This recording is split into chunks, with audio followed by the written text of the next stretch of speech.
tous, merci de votre présence. Bienvenue à cette table ronde organisée par le magazine ERIA et la technopole agroalimentaire Agropole, une technopole basée à Agen qui accompagne les porteurs de projets et entreprises agroalimentaires françaises. Et nous sommes réunis ce matin pour parler de stratégie d'exportation avec une table ronde donc intitulée « Les clés pour réussir ». Alors, pour parler de ce sujet, nous accueillons trois invités exceptionnels à qui je vais demander de monter sur scène.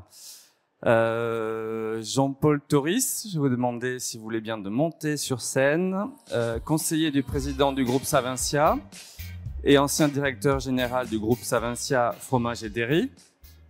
Didier Boudy également, si vous pouvez venir nous rejoindre sur scène. C'est pas grave, vous pouvez venir avec votre quignon dans la main.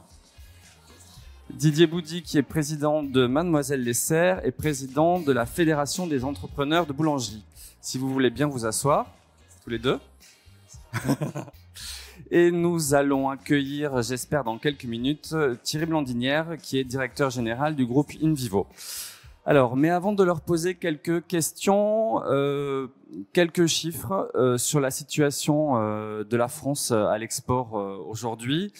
Notre balance commerciale agroalimentaire ne cesse de s'éroder depuis 20 ans, et ce, malgré un intérêt toujours soutenu pour la gastronomie française. On le voit ces jours-ci au Cial. De deuxième exportateur mondial en 2000, la France est tombée aujourd'hui à la 6e place, derrière les États-Unis, le Brésil, les Pays-Bas, l'Allemagne et la Chine. Et aujourd'hui, seulement 2 entreprises agroalimentaires françaises sur 10 exportent, contre 8 sur 10 en Allemagne.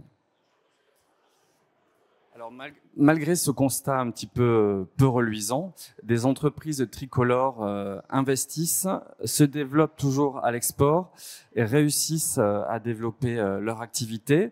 C'est ce que nous allons voir aujourd'hui avec donc les directeurs et représentants des groupes InVivo, Savencia et Mademoiselle Dessert. Alors, première question pour vous, Didier Boudy. Mademoiselle Dessert, leader européen dans la fabrication de pâtisseries industrielles, avec 420 millions d'euros de chiffre d'affaires, dont 35%, je crois, hors de France. Vous êtes également président de la Fédération des entrepreneurs de la boulangerie. Vos positions à l'export, est-ce que vous pouvez nous en parler? En combien de temps vous avez bâti cette présence à l'exportation?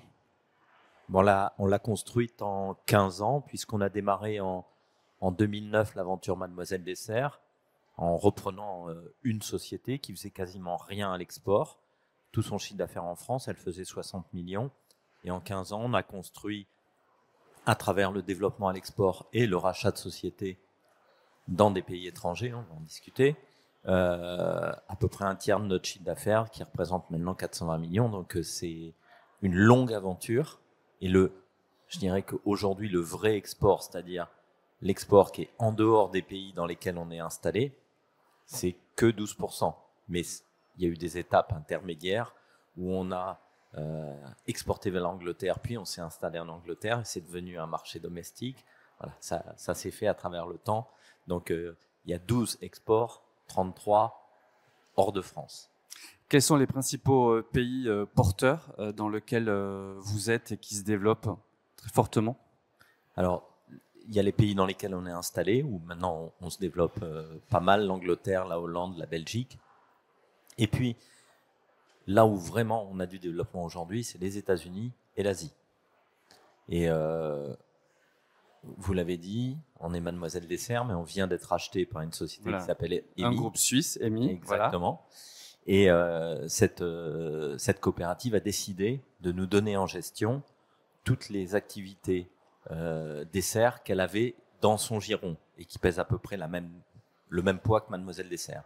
Et donc, on récupère 4 usines en Italie et 4 usines aux États-Unis, ce qui veut dire qu'on va devenir américain et que là, on va pouvoir vraiment accélérer sur le développement aux US où on a un potentiel absolument énorme. Est-ce que ça va vous permettre de vous développer depuis la France aussi, d'exporter davantage? Tout à fait. D'accord. Tout à fait, parce que une des difficultés qu'on a, notamment avec les États-Unis, quand on veut s'y développer, quand on travaille avec des petits distributeurs régionaux Bon, ça va, ils prennent des spécialités françaises pour vendre ça en food service aux US, mais quand on veut commencer à passer avec les big players, la question numéro 1, c'est vous êtes installé où? Quel dispositif vous avez aux US? Comment vous êtes organisé? Et on sent très bien que si on n'est pas américain, on va jamais faire quelque chose de vraiment significatif. Donc là, maintenant, on a une base, une vraie équipe qui est là. Donc on va pouvoir exporter beaucoup plus de produits de la France qui vont être vendus par nos collègues américains. Très bien. Jean-Paul Toris, Savencia, le groupe Savencia Fromage and Dairy, c'est près de 7 milliards d'euros de chiffre d'affaires, si je ne me trompe pas. Oui, 7 milliards et demi même. Voilà. Ouais. Avec de... Non, Fromage and Dairy, pour expliquer Savencia, Allez-y. nous avons 2 branches, une holding Savencia Saveurs et Spécialités qui fait 7 milliards et demi, et la plus grande activité et la plus exportatrice, c'est le lait, aller au Wall 7, 6 milliards 8 de chiffre d'affaires. Avec des marques très connues, Oui. Tartare, Saint-Mauré, Elvire ça, notamment. c'est les marques françaises. Voilà. Mais je commenterai tout à l'heure la clé de notre réussite à l'international, parce que on ne fait que 31% de notre chiffre d'affaires en France. C'est-à-dire qu'on est le chiffre d'affaires international 69%. Mais puisque votre question est relative à l'export, je suis complètement d'accord avec ce que dit Didier. Nous sommes présents dans 120 pays dans le monde. Dans beaucoup de pays, dans 35 pays, nous produisons localement et nous complétons notre chiffre d'affaires par de l'exportation. Donc les deux sont complémentaires, c'est-à-dire que je pense que ce que tu viens de dire est parfaitement exact. Produire localement aide l'importation et l'exportation française. Et là, pour parler, j'ai dit 70% de notre chiffre d'affaires est fait à l'international, mais en ce qui concerne la composition de ce chiffre d'affaires, une grosse partie est produite localement. Par contre, nous, en tant que laitier, nous exportons, nous collectons 5 milliards 100 de litres de lait dans le monde, mais 3 milliards 6 en France. Et de ces 3 milliards 6 en France, nous exportons la moitié. D'accord. C'est-à-dire que l'export pour un groupe comme Savencia, ça donne du boulot à la moitié des agriculteurs qui produisent de lait pour nous et à la moitié de nos salariés en France et dans nos usines. C'est pour dire l'importance. Merci. Alors aujourd'hui, on est là pour parler de stratégie et de conseils pour exporter. Pour exporter, comment faire? Quelles sont les bonnes pratiques? Est-ce qu'il faut, par exemple, adapter les produits fabriqués en France pour les diffuser à l'exportation? Didier Boudy, peut-être, est-ce que c'est votre cas, justement? Ah bah oui, c'est notre cas. Et, expliquez-nous. Et la réponse est tout de suite oui. C'est-à-dire qu'il faut adapter ces produits. Il ne faut pas penser que parce qu'on a la gastronomie française et qu'on prétend que c'est la meilleure dans le monde. Je ne suis pas forcément d'accord. Mais ce n'est pas parce que on a de très bons produits qu'il faut penser que les étrangers vont nous l'acheter comme ça, instantanément. Je prends deux exemples que j'adore. C'est nous, on fait des tartes au chocolat et des tartes au citron. Si on essaie de vendre une tarte au chocolat française en Angleterre, c'est impossible. C'est pas le goût chocolat des Anglais, c'est pas le nôtre. Ça veut pas dire qu'on n'a pas le savoir-faire. C'est-à-dire qu'il y a des dosages différents à avoir et qu'il faut absolument penser le chocolat en fonction du pays et des références. Donc en Angleterre, eux, ils mangent du Cadbury Dairy Milk, qui est très caramel comme chocolat. Bon voilà, là ça se vend. Si on fait un vrai chocolat noir, un peu bitter comme on l'aime en France, zéro chance. Comment on fait alors justement pour adapter les produits au goût, par exemple des Britanniques? On va étudier les consommateurs là-bas, on développe une cellule de R&D en interne spécialement pour ça? Exactement, après ça dépend de la taille du groupe et ça dépend de la maturité. Mais bon, nous maintenant, quand on veut adapter un produit pour l'Angleterre, on demande à nos collègues anglais de le goûter pour nous dire s'il est bon, s'il est fabriqué en France. Hein. Mais sinon, avant, bah oui, on achetait le chocolat référence dans les rayons et puis on essayait de répliquer ça dans nos labos en disant on va adapter. Et puis après, échange avec le client aussi. Mais pareil pour la tarte au citron, pour plein de produits qui doivent être adaptés parce que si on fait un citron français pour l'Angleterre, c'est limite une agression. Jean-Paul Toris, chez Savencia, je crois que vous avez carrément développé des marques spéciales dans certains pays, adaptées au goût des consommateurs. Expliquez-nous. Alors, c'est tout à fait dans la ligne de ce que dit Didier. l'alimentation, c'est local. Les goûts des gens, c'est local. Et nous, on a deux grands métiers, le fromage, et le fromage, c'est de la culture. Vous voyez, ici, on est en France. Vous passez une frontière, vous allez traverser la Manche. La Grande-Bretagne, c'est du cheddar, du cheddar, du cheddar. Vous allez au nord, mes grands amis hollandais qui sont dans le Hall 7 à côté, c'est du Gouda, du Gouda, du Gouda. Le Manchego, le Parmigiano. Rien qu'en Europe, le fromage, c'est que de la culture. Nous, notre principale réussite, et nous nous qualifions de groupe glocal. Alors, qu'est-ce que ça veut dire?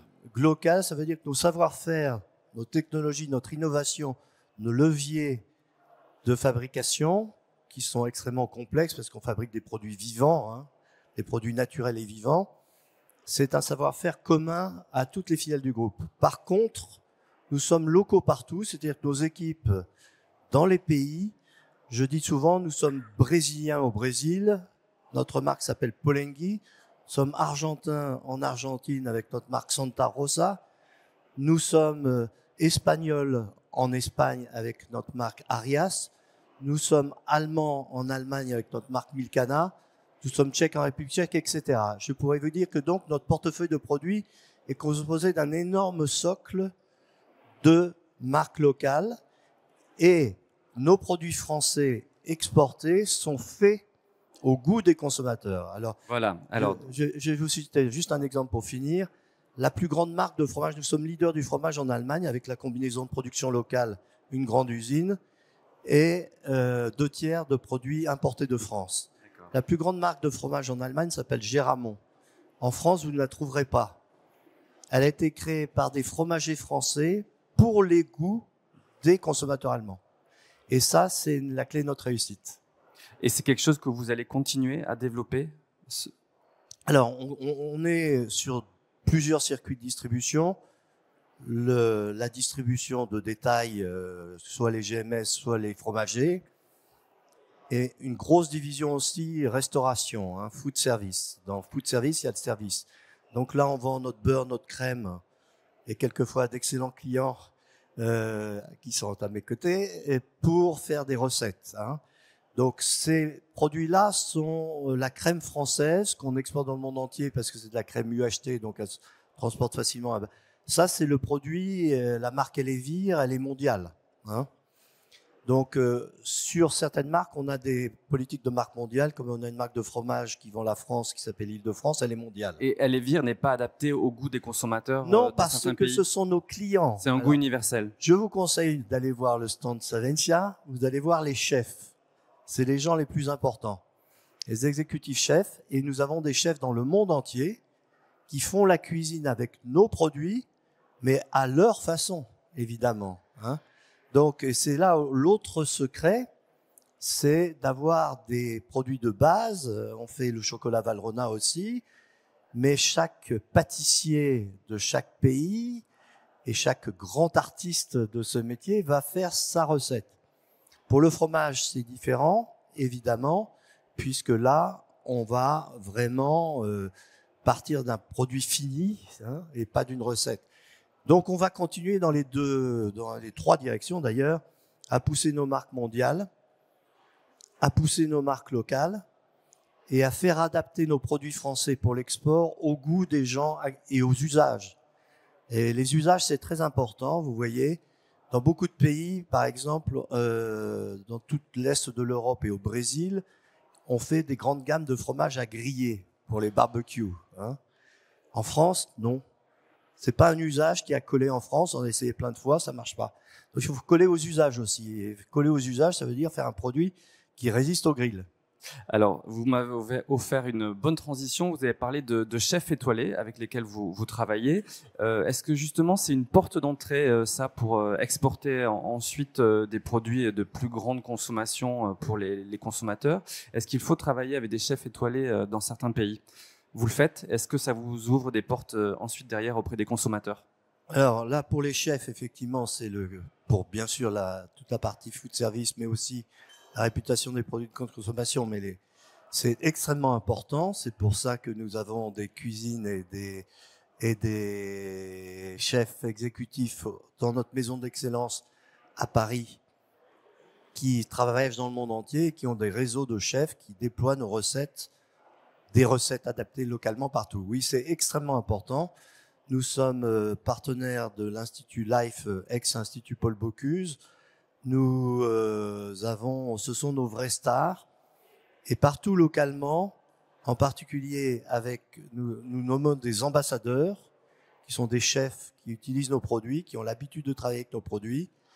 Et c'est un réseau mondial, les chefs. Si vous voulez, le chef typique qui est client de notre marque Elevir, je le trouve dans une petite ville chinoise de 30 millions d'habitants. Il ouvre un palace. Il a fait ses écoles à Monaco chez Ducasse. Il a été à Dubaï. Il est habitué à travailler nos produits, Elevir et Valrhona. Quand il ouvre en Chine, il travaille avec nous parce qu'il est sûr de réussir. Voilà, c'est ça l'importance des chefs. Didier Boudy, même question, des partenariats avec des chefs étoilés, vous en faites? Alors, ou pas encore? On en fait, mais en fait, si par exemple vous montez aujourd'hui dans un avion Air France et que vous avez la chance, voire le privilège de voyager en business ou en première, vous allez manger un entremets Nina Métayer qui a été fabriqué par Mademoiselle. Donc on collabore avec des chefs. Mais nous, on s'est jamais servi pour l'instant chez Mademoiselle. C'était aussi une question tout simplement au début de moyens. On n'avait pas les moyens d'employer des chefs parce que les chefs, ils ouvrent les portes, mais après, il faut faire tout le boulot commercial et payer la double facture au début. Quand vous êtes une petite boîte, bah, c'est compliqué. Mais c'est des choses auxquelles on réfléchit parce qu'effectivement, quand on commence à avoir une certaine taille, il y a des entreprises de notre secteur, pour pas citer notamment Bridor, sont très très forts là-dessus avec plein de partenariats avec des chefs et faire jouer le réseau des chefs. Donc ça marche. Mais ça peut le faire sans les chefs aussi. La preuve, nous, on y arrive aussi. On y arrive aussi. À partir de quand vous avez investi dans l'export en dédiant une équipe particulière avec des responsables? Comment ça s'est développé? Quel a été le déclencheur? En fait, nous, on a repris une société en 2009 qui s'appelait à l'époque Martine Spécialité, qui faisait du flan et du feuilletage. Et on a décidé d'aller vraiment à l'export. Et avant de reprendre cette société, ça appartenait à un groupe anglais. Donc on avait quelques relations avec l'Angleterre. Donc on a choisi de se développer d'abord dans un pays qu'on connaissait, parce que, et ça c'est une idée qui est un peu commune et que j'aime pas, c'est on dit ouais, l'Angleterre c'est pas de l'export, c'est juste à côté. Non. L'export, ça commence des fois, même dans le Nord, pour réussir à vendre un produit, il faut l'adapter. Même en Belgique. Ah bah, tiens, ça fait 5 ans qu'on essaie de développer une bonne tarte au riz pour la Belgique. Pour l'instant, on n'a pas trouvé encore la clé. Hein. Donc, faut aller vers un pays qu'on connaît, où on a des bases, comprendre où on sent. Et puis après, on investit, oui, on prend quelqu'un pour le faire. Mais un responsable export et ensuite une équipe dédiée. Au moins aussi important que le responsable export, c'est décider à la tête de l'entreprise que l'export, c'est une priorité. Parce que tous les projets à l'export, ça va mettre, quand on est une PME, ça va mettre 2 à 3 fois le temps normal d'un projet pour voir le jour. Donc il va y avoir de la fatigue, voire de l'épuisement là-dessus. Et donc il faut que ça soit décidé comme une priorité stratégique. Et il ne s'agit pas juste de mettre un commercial, mais c'est aussi de se préparer en interne à dire, bon, donc on va avoir des demandes, il va falloir être capable de répondre alors avec des choses toutes basiques, mais par exemple, il faudrait peut-être des gens qui parlent anglais. D'accord ? Dans les PME, c'est pas forcément toujours le cas. Prévoir des formations internes. Oui, ou recruter des gens qui parlent anglais, voilà, quoi, c'est ça. Tout simplement. Ouais. Et il va en falloir en prod, il va en falloir parce qu'il y a un client qui va vouloir venir, qui va vouloir déguster un produit, il va en falloir à l'administration des ventes, au commerce. Donc, il faut se préparer. Parce qu'envoyer un commercial sans avoir prévu le back-office pour gérer les demandes derrière, c'est un peu comme verser de l'eau dans le sable. Hein. Ça, on le voit plus très très vite. Donc, il faut que ça soit une priorité et qu'on investisse partout dans l'entreprise. Jean-Paul Toris, comment vos équipes export sont structurées chez Savencia? Voilà, comment ça se passe? Est-ce qu'il y a des accompagnements, des formations, un renforcement des équipes dans certains pays quand vous avez identifié des cibles à développer? Alors, je l'ai dit, on est présent dans 120 pays, mais ça s'est pas fait en un seul jour. Hein. On a un groupe qui a été créé en 1956 par Jean-Noël Bongrain, notre fondateur. Il a créé ça en 56, mais dès 58, il exporte et il faut commencer par exporter chez ses voisins. Donc, on est rentré en Allemagne. La première partie, pour être extrêmement schématique sur la croissance du groupe hors France, la première partie a été la conquête de l'Europe. Tout simplement, on est sur un marché unique, où pas forcément tous membres de l'Union européenne. La Suisse est un très grand marché pour nous, mais on a commencé par l'Europe. Aujourd'hui, le chiffre d'affaires qu'on fait en Europe est plus important, beaucoup plus important que celui qu'on fait en France. La France est en Europe, il paraît. Enfin, donc l'Europe est notre premier continent. Mais toute la croissance de ces 10 dernières années a été faite à ce qu'on appelle, nous, l'international, c'est-à-dire hors Europe. Et les horizons lointains, qui sont plus difficiles à conquérir, et surtout pour les petites entreprises. On en parle beaucoup. On a un club export à Agna, coopération agricole. Rien que le prix des billets d'avion vient d'exploser. Hein. Alors quand vous dites aux gens, il faut aller conquérir l'ASEAN, qui est une zone de développement prioritaire pour Savencia, se payer un billet d'avion pour Jakarta ou Hanoï, ou c'est quelque chose non négligeable. Voilà. Alors, mais l'international, l'Europe est devenue un continent très, très, très, très concurrentiel. Vous n'avez qu'à faire le tour. Ici, au Cial, c'est merveilleux parce que vous voyez la concurrence mondiale. L'Europe, c'est vraiment, tous les big guys sont là, etc. Donc, est-ce que vous accentuez... La conquête actuellement, c'est l'international. Est-ce que vous accentuez dans certains pays les efforts des équipes, par exemple? Un exemple. Alors, les pays, pour nous, les plus porteurs, ce sont les Amériques, Amérique du Nord, Amérique du Sud, qui sont notre zone la plus grosse croissance actuellement. Là, nous, effectivement, le chemin vers l'export, c'est quoi? C'est trouver un importateur au début. On a commencé dans la plupart des pays comme ça. Mettre un VIE ensuite qui devient le patron du marché ou d'un groupe de marché. Créer une filiale qui se dote de ses propres moyens. Et on grossit comme ça. Alors, quelquefois, on dope la croissance par une acquisition. Et ça part comme ça. Donc, tous les pays sont à des stades différents de développement. Il y en a où on est très content d'ailleurs d'avoir trouvé des importateurs, distributeurs qui font le job pour nous. La plupart du temps, on les accompagne avec un country manager, c'est-à-dire quelqu'un qui s'occupe de superviser nos affaires et qui travaille avec le distributeur, qui fait quelquefois le marketing, etc. Et puis après, on passe. Alors dire oui, il faut une équipe, il faut, et c'est ça le problème avec les PME, je pense. Il faut oser. Alors souvent, les structures sont très courtes. Didier a 100% raison. Il faut déjà parler anglais et il faut oser y aller. Vous voyez, il faut oser y aller. Il faut se dire ouais voilà, je vais viser un marché. Il faut pas aller partout à la fois, hein. Mais il faut y aller et utiliser tous les supports qu'on trouve pour exporter quand on est français, Business France, la BPI, la région. On va en parler. Voilà, on va en parler. Et puis il faut y aller. Et vous verrez que vous trouverez un gars, un importateur, malin, bien, qui dit il est intéressant ton produit, j'ai une place et ça part. Et moi j'ai connu des gens où c'est parti. Toi déjà, c'est parti quand même très très vite l'export. Et beaucoup de gens, une fois qu'ils ont fait le premier pas, ça décolle. Et nous on a fait ça. Alors, autre question, autre bonne pratique. Pour décoller, est-ce qu'il faut être présent sur des salons? Alors, en dehors, bien sûr, de l'incontournable Cial, est-ce qu'il faut dédier une force présentielle sur des salons, multiplier la présence de la marque ou faire du porte-à-porte, tout simplement? Didier Boudy. Alors, je reviens sur un point qui est très important avant de répondre à votre question. On a le privilège en France d'avoir 10 000 aides disponibles pour se développer à l'export. Démarrer sans les utiliser, moi je trouve ça crétin. Mais Parce que on en reparlera aussi après. franchement, mais alors, pas de net. Les salons, oui, mais c'est toujours pareil. C'est-à-dire que c'est super d'aller faire un salon à Dubaï. Comme ça, on a l'occasion de visiter Dubaï.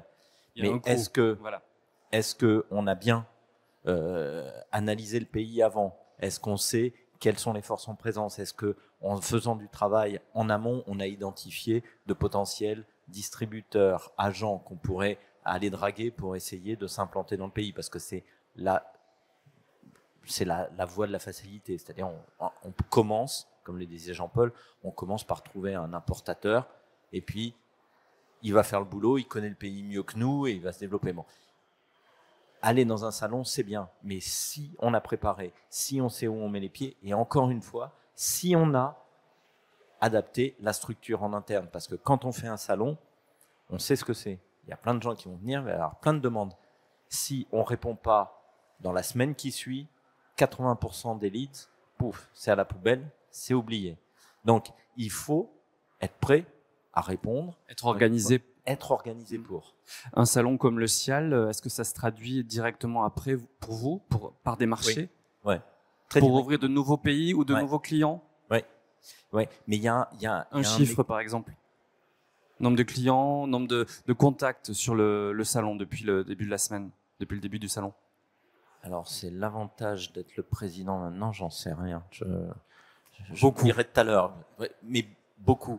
Mais il y a un écueil avec ces salons-là.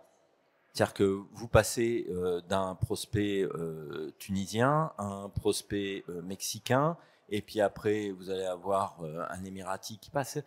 Et alors, ils représentent tous 1000 magasins, 1000 trucs, ils sont très gros, et c'est un potentiel.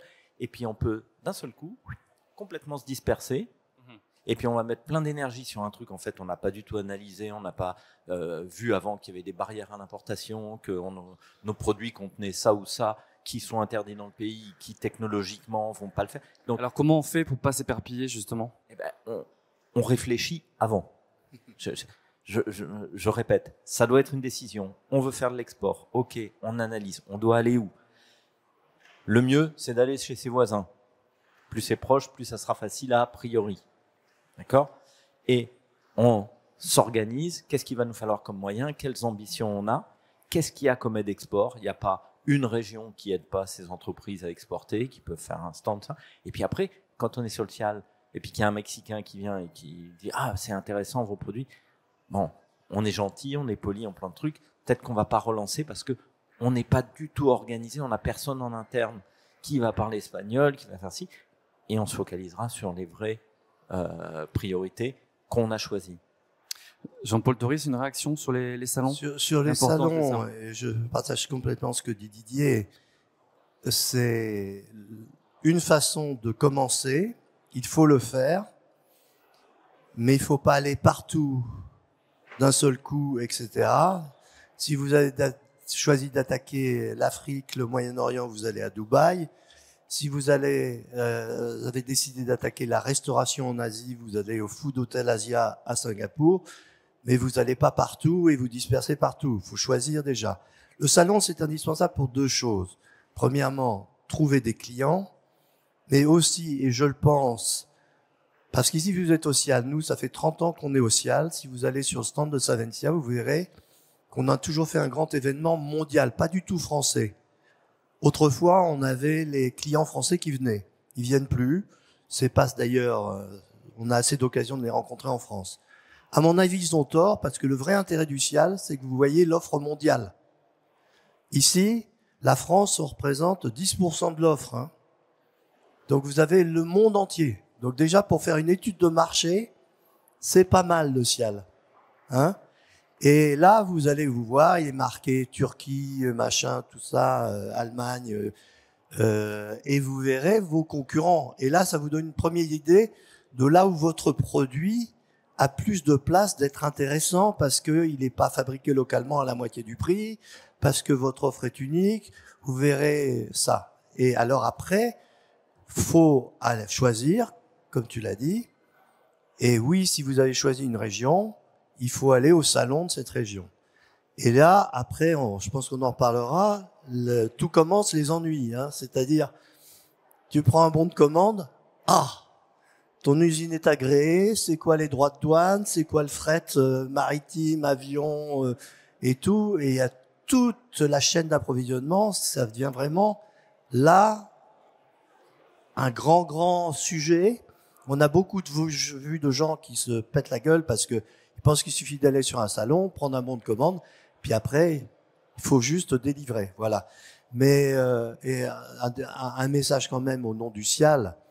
Ça nous fait de la peine de voir que cette année, on a plus d'exposants italiens au CIAL que d'exposants français.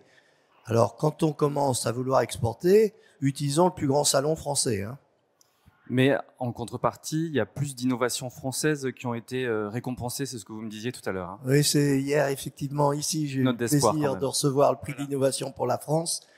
Et ça nous fait plaisir parce que c'est la première fois qu'on passe devant l'Italie et l'Espagne. Donc ça nous a fait plaisir, ouais. Et un salon, ça se fait, je rebondis sur ce que dit Jean-Paul, ça se fait aussi avec ses concurrents. Et ça là-dessus, c'est quelque chose que les Italiens, pour le coup, savent faire vachement mieux que nous. Ils chassent en meute. Travailler ensemble. Ouais. Ouais. Et on va sur un salon, à l'export, on va voir des boîtes françaises, et ben faut aller les voir, faut aller discuter avec eux, avec qui tu travailles, avec ci, avec ça. Puis on va apprendre mais des dizaines de choses juste en discutant avec les 2-3 qui sont autour de nous, et ça va nous faire gagner mais un temps de fou. Donc le salon, c'est pas que rencontrer les clients, c'est aussi voir ses collègues, voir des fois un peu concurrents, et puis on se donne des conseils. Ah bah t'as pas le contact, ah bah lui c'est si, ah bah attends il y a Costco qui est dans l'allée là, on l'a vu, ah bah oui bah je vais lui sauter dessus. Et ça c'est totalement clé. Si on y va, il y en a plein là. Si on y va les mains dans les poches, en fait c'est pire que ça aujourd'hui. Vous avez un nombre incalculable de salons, vous avez un superbe commercial qui travaillera jamais chez Mademoiselle, d'accord, jamais, parce qu'il est sur son siège, en train de regarder son portable, et il attend que quelqu'un vienne le déranger. Donc il faut être proactif. Voilà. Il faut avoir l'agnac pour développer à l'export, sinon c'est pas la peine. Alors maintenant, j'aimerais qu'on parle d'un autre point, c'est comment se faire accompagner. Donc se faire accompagner à l'export, c'est important. Comment on fait quand on est par exemple une TPE, une PME, pour se développer à l'export? Vers qui on doit se tourner? Il y a des structures, il y a beaucoup de structures qui sont dédiées à ce genre de services. Est-ce que c'est pas trop compliqué? Jean-Paul Theury, je me tourne vers vous parce que vous pilotez oui. la commission export à l'ANIA. Je pilote la commission internationale à l'ANIA et je suis aussi président du pôle Agri-Agro de MEDEF International. La question, là, effectivement, ça fait des années qu'on supplie les pouvoirs publics de simplifier la France parce que, effectivement, tu l'as dit, Didier, on a plein de supports, mais alors partout, mais ça, on ne sait pas à quelle porte frapper. Il y a Business France, notre partenaire, qui est sur le stand d'ANIA, là. Il y a la BPI, qui a ses propres programmes. Chaque région de France a ses propres programmes. Je vais au commerce extérieur et on me dit, je représente l'ANIA, et on me dit, il y a tous les gens importants sont là, il y a les 17 présidents des 17 régions de France. Alors, je cherche à piger. Donc, moi, si j'ai mon entreprise de ce côté-ci du département, j'ai droit à cette aide-là. Si je suis du mauvais côté, non. Et je peux multiplier, il y a les programmes de coopération bilatéraux entre la France et il y a les fonds d'aide au développement, il y a etc. On supplie, mais il faudrait encore qu'on ait un ministre du commerce extérieur stable un petit peu, d'avoir un guichet unique. C'est ce que les entreprises françaises réclament à corps et à cri. Hein. Et c'est vrai, mais si on veut être pragmatique, il y a 2 voies prioritaires. La première, c'est sa région. Il n'y a pas une région qui n'ait pas un programme d'accompagnement des PME à l'export. Donc, il faut aller les voir, prendre rendez-vous avec eux. Et oui, ça va être compliqué. Vous savez pourquoi ça va être compliqué? Parce que dites-nous. Globalement, ils sont plutôt bien formés et ils vont vous poser des questions du genre, vous voulez aller où? Pourquoi? Qu'est-ce que vous avez identifié? Comment vous êtes organisé? Donc, tout ce que je vous disais, ils vont vous challenger là-dessus pour savoir si eux, ils vont avoir envie de vous aider ou pas, et si vous êtes mûr pour être aidé. Parce que si vous n'êtes pas mûr, c'est pas la peine. Donc ça, c'était le premier. Vous avez C'est le premier. Le deuxième, c'est Business Moi, je vais France. polémiquer un peu. Business France. Il faut aller voir Business France. Après, et alors là, après les régions, alors. on va voir les deux en même temps. Et puis, faut Déjà, être ça malin. fait 2 guichets, ça. Ouais, mais faut être malin. Faut prendre ce qu'il y a de bon partout. Faut se servir. Mais c'est votre boîte. Vous se développez. Faut aller chercher. Faut fouiner. Moi, je suis comme ça. Et puis, on va trouver le truc. Et puis, on se développe. Et Business France, il vous offre des choses que, par exemple, avec Business France, vous pouvez prendre des garanties export, des assurances export. Ils vous font des prêts, des avances de trésorerie pour l'export aussi. Avec, si vous échouez, une partie deviendra une subvention, tout ça. C'est des aides fantastiques quand vous vous posez des Elle questions. vous aide aussi à cibler certains pays, par exemple? Mais bien sûr, Oui. bien sûr. Eux, en plus, ils ont le relais avec toutes les ambassades partout dans le monde où il y a forcément, dans chaque ambassade, quelqu'un qui travaille sur l'économie, qui fait des rapports, il y a une documentation impressionnante. Tous les postes d'expansion économique qu'on a partout, ils font des rapports sur la grande distribution, le food service, partout dans le monde, ils sont capables de vous donner les clés. Si on veut, il y a de l'info, il y a tout ce qu'il faut. Il faut du temps, il faut que ça soit une priorité pour qu'on y consacre du temps. Jean-Paul Toris. J'ai un point de vue, disons, pas opposé, mais complémentaire. Hein. D'abord, je vais faire une page de pub. Si vous êtes une PME, une ETI qui veut se lancer à l'export, ici, juste à côté, sur Strandania, Coopération Agricole Business France, vous avez ce qu'il vous faut. Vous avez le Club Export qu'on a présenté avant-hier, qui est un club d'entreprise, adhésion gratuite, la seule condition, donner et recevoir. Donc là, si vous adhérez à ce Club Export, vous recevrez tous les conseils pratiques si vous voulez démarrer. Et vous recevrez ça, pas de théoriciens, mais de gens de terrain. Donc c'est animé par Carambar et compagnie, de membres de l'ANIA, Isigny, qui est une grande coopérative laitière, membre de coopération agricole et qui a porté sa marque Isigny, le beurre d'Isigny, hein, dans les business class, on trouve pas que le dessert de Mademoiselle Dessert, on trouve le petit beurre Isigny. Et ces gens-là vous diront tout. Et là où je suis d'accord, on a une foultitude d'aides et vous trouverez des collègues, des praticiens qui vous diront où vous adresser, comment réussir, comment créer votre truc. Donc l'importance de s'adresser aux fédérations professionnelles, aux syndicats professionnels. C'est une fédération, c'est une association, hein, puisque là on a été écuménique. Hein, c'est ANIA, c'est l'industrie alimentaire, la première association. Coopération agricole, c'est la deuxième grande association. Et voilà une coopérative qui arrive. Peut-être qu'il va dire quelque chose de positif sur le Club Export. On va le faire adhérer. Alors, mesdames, messieurs, nous accueillons Thierry Blandinière, directeur général du groupe InVivo, qui a eu quelques petits soucis, donc je crois, pour arriver ce matin. Petit accident, voilà, on est bloqué. Bon, merci quand même d'être voilà, je suis avec vous. Voilà, l'essentiel, c'est d'arriver. Hein. Je vous laisse, je prends en vol, allez-y. Alors, on en était justement sur l'importance de se faire accompagner pour se développer à l'export. Donc, on parlait des rôles de l'ANIA, de Business France, des régions. Thierry Blandinière, voilà, puisque vous venez d'arriver, qu'est-ce que vous pouvez nous dire là-dessus? Est-ce que voilà, c'est important et comment on peut se développer? Bon, d'abord, j'ai plusieurs casquettes. Je suis conseiller du commerce extérieur depuis 15 ans. Donc, on fait le tour du monde. Hein. Et la notion de chasser en meute, c'est essentiel. On a beaucoup appris des Italiens, qui sont loin devant nous encore, sur leur capacité à se mobiliser collectivement pour imposer la marque Italie ou la vendre dans tous les pays. Donc, mais on progresse parce que je sens que Business France a commencé à rassembler les énergies, les régions, alors que tout s'opposait avant. Il y a eu beaucoup d'efforts qui ont été faits. C'est un long chemin quand même. C'est un long chemin, mais on avance. Et du coup, on commence à s'aligner de plus en plus pour parler de la filière française agroalimentaire et agricole. Et ça, c'est essentiel. Et quand on voyage, on sent que on commence à être visible. En fait, c'est ça l'enjeu.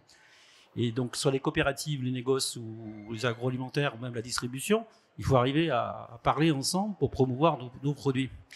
Et promouvoir notre différenciation, qui est l'origine France, la transformation en France, le savoir-faire à la française. Et donc, tout ça, voilà, ça nécessite une voix, quoi. Ouais.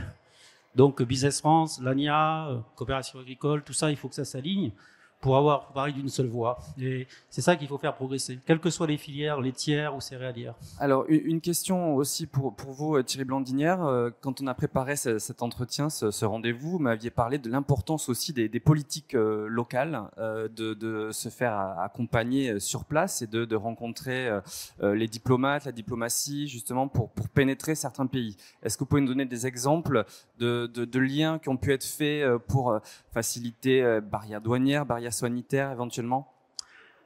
Ouais, alors moi j'ai parlé de notre activité, notamment le malt, puisqu'on est numéro 1 mondial, donc on développe beaucoup dans les pays africains, au Brésil, en Chine, donc il faut pouvoir s'installer.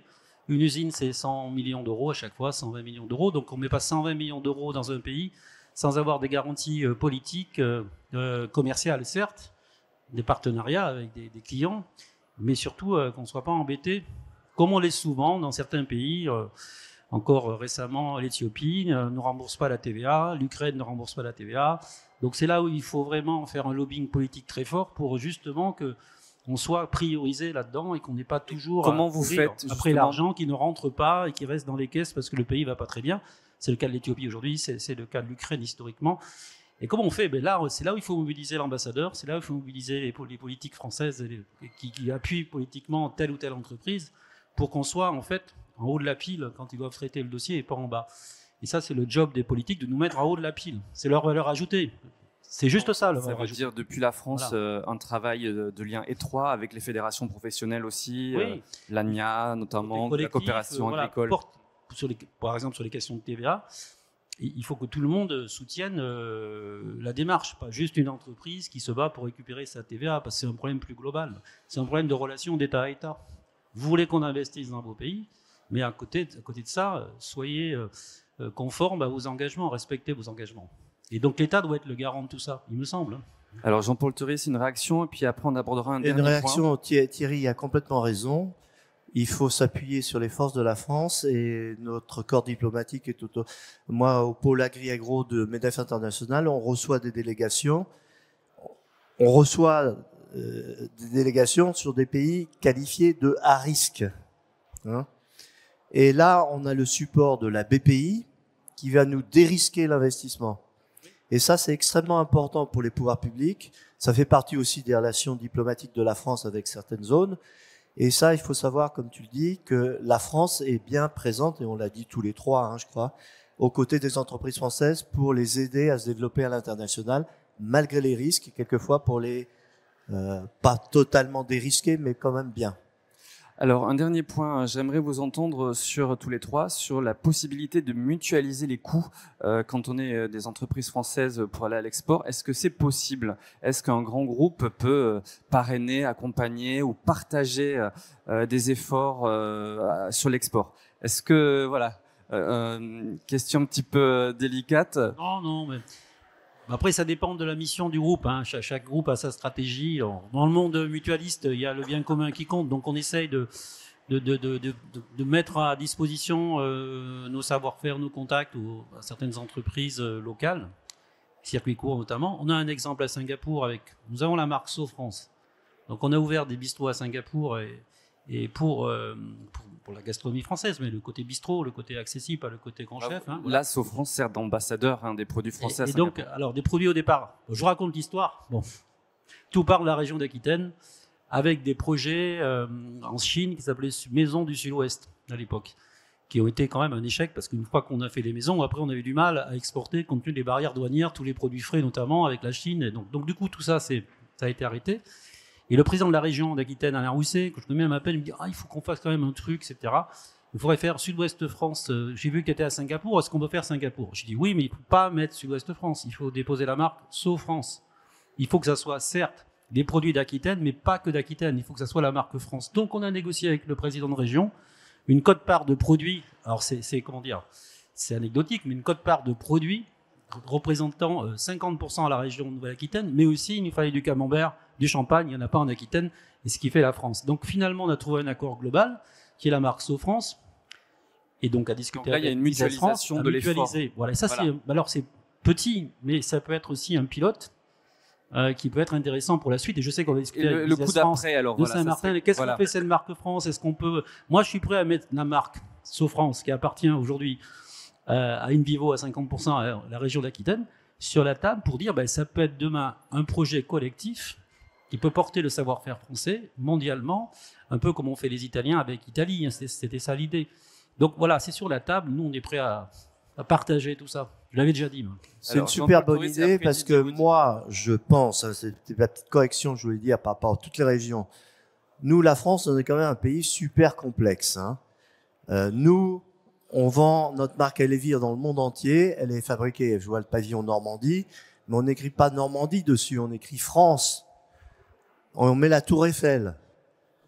Parce que aller loin du monde, aller en Corée, où vous voulez, vous leur dites, tu vas acheter les Hauts-de-France, la Nouvelle-Aquitaine, et tout. Tu lui dis France. C'est pour ça, Thierry, je trouve ton idée géniale. Dire Sud-Ouest France qui devient Sceaux-France. Eh ben oui, et ça deviendrait l'autre Italie. Et là, tu as dit aussi, chasseur en meute. Les Italiens nous ont montré la voie. Quand vous allez dans les Italies, il y en a dans le monde entier. Il y a tous les industriels italiens qui se sont réunis sous la bannière Italie.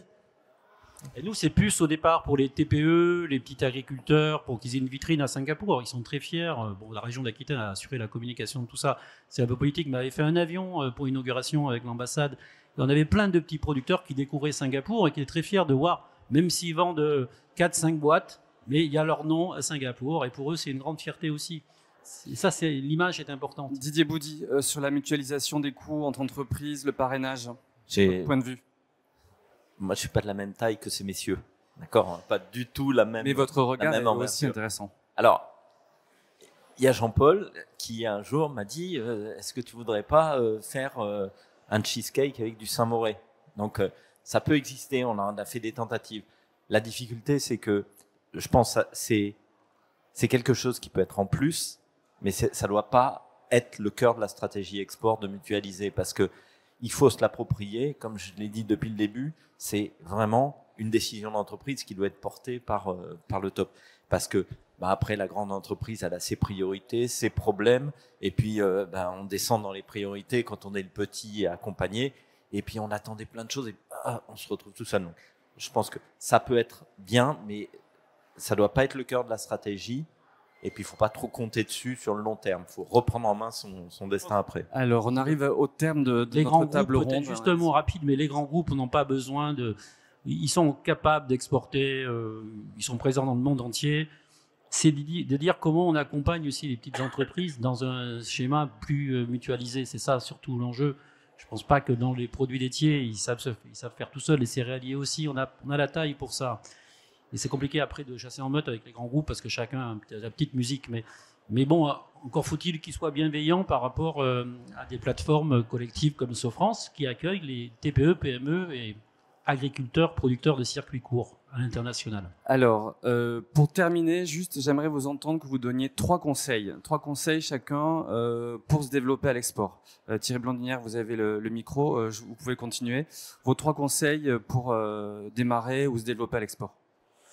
Bon, d'abord, il faut comprendre le marché, donc il faut aller sur le terrain. Il faut avoir des VIE, par exemple. C'est un levier formidable, le système VIE français, qu'on promet beaucoup. Donc, mettre des jeunes, voilà, qui vont un peu comprendre, intelligents, qui vont comprendre les marchés, comment ça fonctionne, pour trouver son positionnement, voilà, de manière un peu, on va dire, conceptuelle au départ.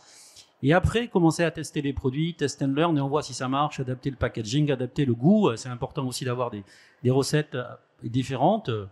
On ne peut pas avoir le goût français s'exporte, le savoir-faire français, mais vous voyez, à Singapour, j'ai un cassoulet. Si je mets un cassoulet de Castelnaudary, ça va pas plaire vraiment aux Singapouriens. Par contre, si je prends le concept cassoulet de Castelnaudary avec une cuisine plus asiatique, donc revisiter la recette avec du yuzu, ou un autre, et du coup, voilà, ça fait le lien avec le terroir, adapté à la consommation locale pour qu'il y ait une consommation régulière. Et pas simplement se faire plaisir en offrant une belle boîte de cassoulet qu'on n'ouvrira jamais parce qu'on va passer un bon moment. Donc il faut faire consommer nos produits, c'est adapter les recettes. Pour ça. Et puis après, il faut commencer par l'export, et puis après, il faut s'installer avec un bureau de vente, et après, demain, il faut produire sur place. Il faut mixer les deux si on veut peser dans un pays. C'est pour ça qu'il faut industrialiser sur place et aussi exporter. Voilà, vous avez bien résumé toute la teneur de la table ronde. Oh, très bien, merci. Alors Didier Boudy, quand même 3 conseils aussi, vous aussi. Je vais répéter ce que j'ai dit. Voilà. C'est juste répéter ce que j'ai dit. Il faut que le patron soit impliqué. Et quand je dis impliqué, c'est vraiment impliqué. C'est-à-dire que quand on démarre de la feuille blanche, il faut se dire combien d'argent je vais, j'allais dire perdre, combien d'argent je vais investir dans les 3 premières années sur l'export pour peut-être la 4e récupérer quelque chose. Donc c'est une vraie décision stratégique lourde quand on a une boîte, une petite boîte, et il faut le faire. Parce qu'il n'y aura rien qui va démarrer dans les 6 mois, c'est pas vrai. C'est pas vrai. Donc c'est votre premier conseil. Premier conseil. Oui, je suis long. Le deuxième, s'organiser. S'organiser pour. C'est pas de la danse, c'est une mécanique de A à Z qu'il faut prévoir, sinon on se plante. 3e conseil, s'organiser. D'accord, merci. Jean-Paul Touris, le mot de la fin, 3 conseils. Comme je leur ai promis, le premier c'est oser faire le premier pas. C'est le patron qui doit décider ça. J'ai fait la pub du Club Export ANIA Coopération Agricole. Allez-y. Ils ont tous commencé à 0. Même toi, Didier, même toi. Et nous aussi. Et il faut faire le premier pas. Et là, vous aurez des copains pour vous aider et de vous donner des conseils pratiques. Deuxièmement, tu l'as dit, s'organiser. Je l'ai dit aussi. La première commande, c'est là les emmerdements qui commencent. Et la 3e, effectivement, utiliser toutes les aides possibles. Oui, voilà. Mais je crois que dans le premier, encore une fois, adhérer au Club Export, vous verrez des gens qui faisaient rien il y a 5 ans et qui aujourd'hui font 10, 15, 20% de leur chiffre d'affaires à l'export.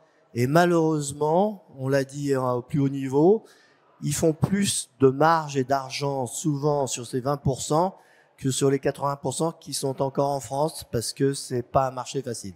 Voilà. Très bien. Ça merci rapporte. Beaucoup. Merci à tous d'être venus assister à cette table ronde. Merci à nos 3 intervenants, Thierry Blandinière, groupe Invivo, Didier Boudy, Mademoiselle Dessert et Jean-Paul Touris du groupe Savencia. Et je vous donne rendez-vous dans 2 ans. Merci beaucoup.